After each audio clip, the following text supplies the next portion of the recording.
Professor Zilthrax adjusted his crystalline spectacles and gazed upon his interspecies survival techniques class with what could generously be called academic enthusiasm. The lecture hall buzzed with the usual suspects. 3 Velcarian exchange students who looked like they'd rather be anywhere else. A pair of Nexari twins who communicated entirely through color-changing skin patterns. 2 Thraxians whose idea of survival was complaining loudly until someone else solved their problems. And sitting in the back corner like he owned the place, 1 human named Marcus Chen. Today, Zilthrax announced with the theatrical flair of someone who clearly practiced his lectures in the mirror, "We shall explore the ancient art of food preservation. Each species has developed unique methods to extend the shelf life of their sustenance during times of scarcity." One of the Velcarians, a lanky fellow named Korth, raised a tentacled appendage. "Professor, my species simply hibernates during food shortages. We can survive for months without eating by entering a metabolic stasis." "Ah, yes," Zilthrax nodded approvingly. "The Velcarian approach, elegant in its simplicity." The Nexari twins pulsed a synchronized pattern of blue and green, which their translator device helpfully announced as, "Our people cultivate symbiotic fungi that continue producing nutrients even in harsh conditions. We essentially carry our food supply within our bodies." "Fascinating biological integration," the professor beamed. "And the Thraxians?" The first Thraxian, whose name sounded like someone gargling gravel but was apparently spelled Gorzak, puffed up his chest plates. "We Thraxians have developed advanced freeze-drying techniques that can preserve protein blocks for decades. Our technology is unmatched in the galaxy." "Wonderful, wonderful," Zilthrax clapped his 4 hands together. "And what about you, Marcus? How do humans preserve food?" Every head, tentacle, and optical sensor in the room turned toward the human, who had been quietly sketching something in his notebook. Marcus looked up with that particular expression humans got when they were about to say something that would make everyone else question their life choices. "Well," Marcus began, scratching his chin thoughtfully, "we usually just build smokehouses." The silence that followed was so profound that you could have heard a Quixian dust mite sneeze. Professor Zilthrax blinked his compound eyes. "I'm sorry, did you say smokehouses?" "Yeah," Marcus shrugged. "You know, you build a little wooden structure, get a fire going, hang up some meat, let the smoke do its thing. Keeps for months that way, sometimes years if you do it right." Korth's tentacles writhed in confusion. "You intentionally expose your food to combustion byproducts?" "Not combustion exactly," Marcus clarified, now warming to his subject in that dangerous way humans did when they started explaining things. "You want a nice, slow burn, low temperature. The smoke contains compounds that inhibit bacterial growth while adding flavor. It's actually pretty sophisticated when you think about it." The Nexari twins flashed what their translator interpreted as deep skepticism mixed with mild nausea. "But surely," Professor Zilthrax interjected, "this is merely one of many preservation methods your species employs." Marcus tilted his head. "Oh sure, we've got tons of ways to preserve food. There's salting, drying, fermentation, pickling, canning, freezing. But smoking is probably my favorite. You get to play with fire and make food taste better. What's not to love?" One of the Thraxians, whose name was apparently Vorthak or possibly a digestive sound, clicked his mandibles dismissively. "Primitive chemical processes, hardly worthy of a species that claims to be spacefaring." Marcus's eyes lit up with that particular gleam that had historically preceded humans doing something spectacularly inadvisable, yet somehow successful. "You know what?" he said, closing his notebook with a decisive snap. "I'll show you primitive." 3 days later, Professor Zilthrax received a communication that Marcus Chen would not be attending class because he was busy constructing something educational in the campus courtyard. This was concerning for several reasons, not least of which was that humans had a disturbing tendency to consider explosions educational. Zilthrax hurried to the courtyard, expecting to find either a crater or Marcus in custody. Instead, he discovered something that defied all academic expectations. Marcus had built what appeared to be a small wooden shed with a chimney, surrounded by the largest gathering of curious students the campus had seen since the infamous Quixian mating dance incident of last semester. "Marcus," the professor called out, pushing through the crowd of onlookers. "What exactly are you doing?" The human emerged from behind his construction, covered in sawdust and wearing the satisfied expression of someone who had just proved a point in the most elaborate way possible. "Building a smokehouse. Figured I'd demonstrate proper food preservation techniques. In the middle of our educational institution. Where else am I going to get test subjects?" Marcus gestured to the assembled crowd. "I mean, willing participants in a cultural exchange." At that moment, the most remarkable thing happened. The air filled with an aroma that could only be described as transcendent. It was rich, complex, carrying hints of wood smoke and something that made every species present suddenly remember they had skipped breakfast. "What?" whispered Korth, his tentacles actually quivering. "Is that smell?" Marcus grinned. "That would be the brisket. Been smoking for about 6 hours now. Should be ready soon." The crowd pressed closer. Somewhere in the back, a Zephyrian was making small whimpering noises. "Now," Marcus continued, clearly enjoying himself, "smoking isn't just about preservation. It's about transformation. You take a tough cut of meat, expose it to low heat and aromatic smoke for hours, and you end up with something completely different. The proteins break down, the flavors develop, the exterior forms this beautiful crust we call bark." Professor Zilthrax found himself unconsciously moving closer to the smokehouse. This is actually quite sophisticated." "Oh, we're just getting started," Marcus said, opening the smokehouse door. The aroma that escaped was so intense that 3 students in the front row actually sat down hard. He pulled out what looked like a dark, glistening slab of meat that seemed to glow with internal perfection. "Who wants to try some?" The stampede was immediate and decisive. Within minutes, Marcus found himself surrounded by alien species begging for samples of his smoked brisket. The Valkyrians declared it the most revolutionary thing they'd tasted since evolving taste buds. The Nexari twins turned colors that didn't exist in their emotional spectrum. The Thraxians, despite their earlier dismissal of primitive techniques, were making noises that could only be described as deeply inappropriate for an academic setting. "This is impossible," Gorzak mumbled around a mouthful of perfectly smoked meat. "Our food technicians have spent centuries developing preservation methods, and you've created something superior with wood and fire." Marcus shrugged modestly. "Well, when you've had a few thousand years to perfect barbecue, you tend to get good at it."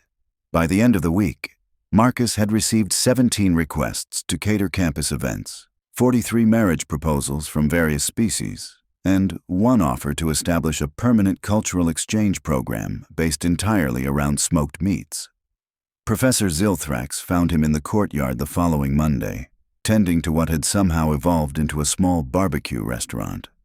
"Marcus," the professor said, settling into one of the makeshift chairs that had appeared around the smokehouse, "I believe you may have missed the point of the assignment." "Did I?" Marcus asked, basting something that smelled like heaven had opened a delicatessen. "Because I was told to preserve food, and look." He gestured to a line of students that stretched around 2 buildings. "I've got a 3-week waiting list. That's preservation through popularity. This is not what food preservation means. Isn't it, though?" Marcus flipped what appeared to be some kind of alien fish that was developing a gorgeous golden crust. "Traditional preservation is about making food last longer so you don't starve. But this," he waved his hand at the thriving business that had somehow sprouted in the middle of an academic institution, "this creates sustainable demand. I'm not just preserving food, I'm preserving the knowledge of how to prepare it. I'm preserving cultural techniques. I'm preserving the joy of eating." A Quixian student approached the counter with eyes that were roughly the size of dinner plates. "Excuse me, but do you have any more of those smoked root vegetables?" They're the only thing that's made me forget about my existential dread in weeks. Marcus handed over a plate with a smile. Coming right up, and try the smoked cheese. It'll change your perspective on dairy products. Professor Zilthrax watched the student float away in a state of bliss that was visible from orbit. I suppose, he admitted reluctantly, this could be considered a comprehensive cultural demonstration. Plus, Marcus added, checking on another batch of meat, I'm teaching practical skills. Half the students want to learn how to build their own smokehouses.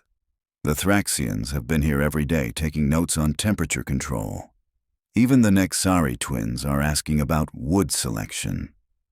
As if summoned by the mention of their name, the Nexari twins approached, flashing patterns of deep gratitude mixed with desperate hunger. Marcus, their translator announced, we have been attempting to recreate your smoking technique in our dormitory. However, we may have slightly miscalculated the smoke density requirements. Let me guess, Marcus said, not looking up from his work. You hotboxed your room and set off the fire suppression system? The twins flashed what was unmistakably embarrassment. The campus safety office wishes to speak with us regarding proper ventilation procedures. Marcus laughed, that warm human sound that had become as much a fixture of the courtyard as the smokehouse itself. Tell you what, I'll teach you how to build a proper setup this weekend, but we're doing it outside and we're starting with the basics. By the end of the semester, Marcus's impromptu smokehouse had become such an integral part of campus life that the administration officially incorporated it into the curriculum as a practical cultural exchange laboratory. Professor Zilthrax found himself co-teaching a course called Advanced Preservation Techniques and Their Social Applications, which was the fastest-filling elective in the university's history. The waiting list for Marcus's weekend smoking workshops stretched into the next academic year. Several species had sent official delegations to study human food preparation techniques. The Thraxian Dietary Council had formally requested a technology transfer agreement, apparently not understanding that the technology in question was essentially controlled fire and patience. You realize, Professor Zilthrax said one afternoon as they watched a group of Velcarian engineering students attempt to build their own smokehouse, that you've fundamentally altered the social dynamics of this institution. Marcus watched one of the Velcarians accidentally nail his tentacle to a board and helped him work it free. Good or bad? I'm honestly not sure, Zilthrax admitted. Academic performance is up across all species. Social interaction has increased by 300%. The cafeteria is reporting its first profit in 15 years because students are finally interested in food. On the other hand, we've had to hire additional maintenance staff to deal with all the unauthorized smokehouses various students keep building. Unauthorized? The Kishians built one in their dorm room. The Zephyrians constructed what can only be described as a smoking cathedral in the botanical gardens. And don't get me started on what the Nexari twins did to the physics lab. Marcus grinned. Sounds like they're really embracing the learning experience. At that moment, Korth approached with what appeared to be his own attempt at smoked fish.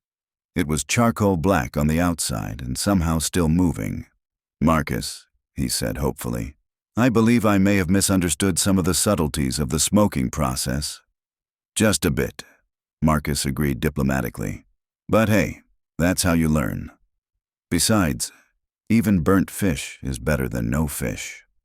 Actually, Korth said sadly, this was originally a potted plant. The final exam for the survival techniques class was held in the courtyard. Naturally, instead of written tests, students were required to demonstrate their chosen preservation method while explaining its cultural significance and practical applications. The Velcarians had perfected a kind of smoke hibernation technique that they claimed would revolutionize their species' approach to resource management. The Nexari twins presented a symbiotic fungi that they had somehow trained to produce smoke-flavored nutrients. The Thraxians, in a complete reversal of their earlier position, had built what could only be described as a technological marvel that automated the entire smoking process while maintaining what they called optimal flavor profiles.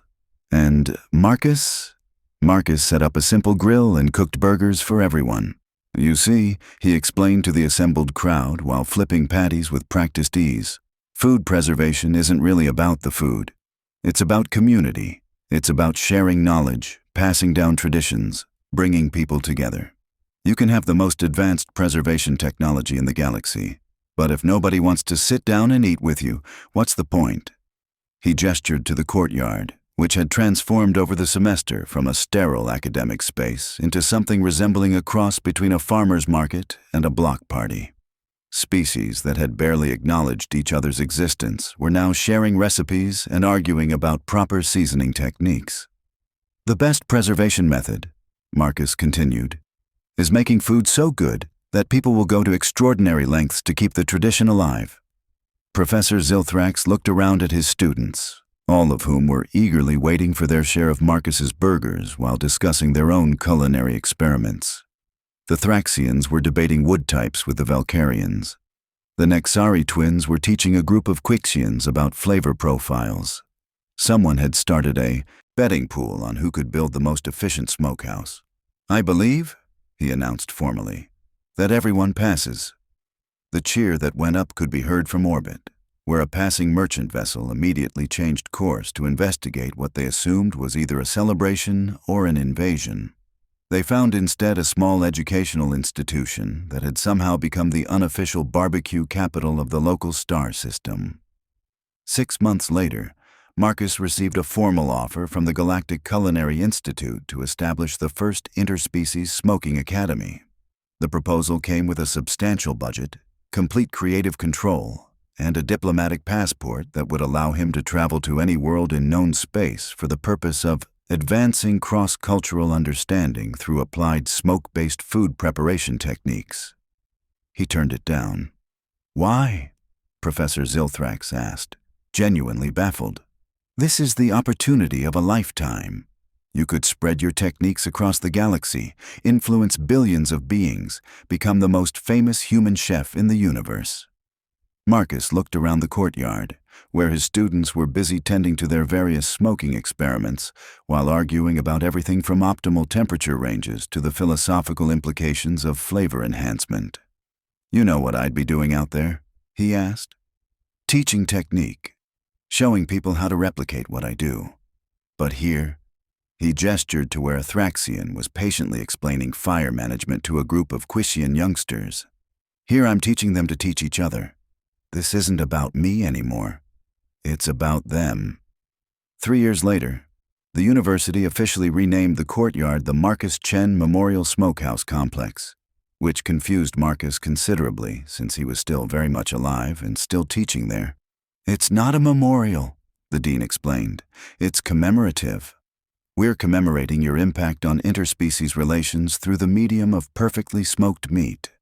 The complex now featured 17 different types of smokehouses representing techniques from 12 different species. Students from across the galaxy applied specifically to attend the university's renowned Preservation and Cultural Exchange program. The waiting list for Marcus's advanced classes was measured in years, and every Friday, without fail, Marcus would fire up the original smokehouse and cook for anyone who wanted to eat. No reservations, no payment required, no species restrictions. Just good food and better company. "You know," Professor Zilthrax said one afternoon as they watched a Zephyrian successfully flip a burger for the first time, "I think we may have stumbled onto something important here." Marcus handed him a plate loaded with perfectly smoked ribs. "Yeah? What's that?"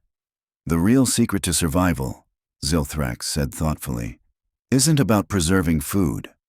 It's about preserving the reasons why survival matters in the first place." Marcus smiled, watching his students laugh and argue and learn from each other in the way that only happened when people came together over something they all cared about. "Now you're getting it," he said. "Pass the sauce." And in the distance, carried on the evening breeze, came the sound of 17 different species trying to harmonize "Happy Birthday" for a Quixian student's Hatching Day celebration, while the smoke from a dozen different experiments rose into the sky like incense from the galaxy's most delicious temple. Some lessons, it turned out, were best learned with a full stomach and friends to share them with.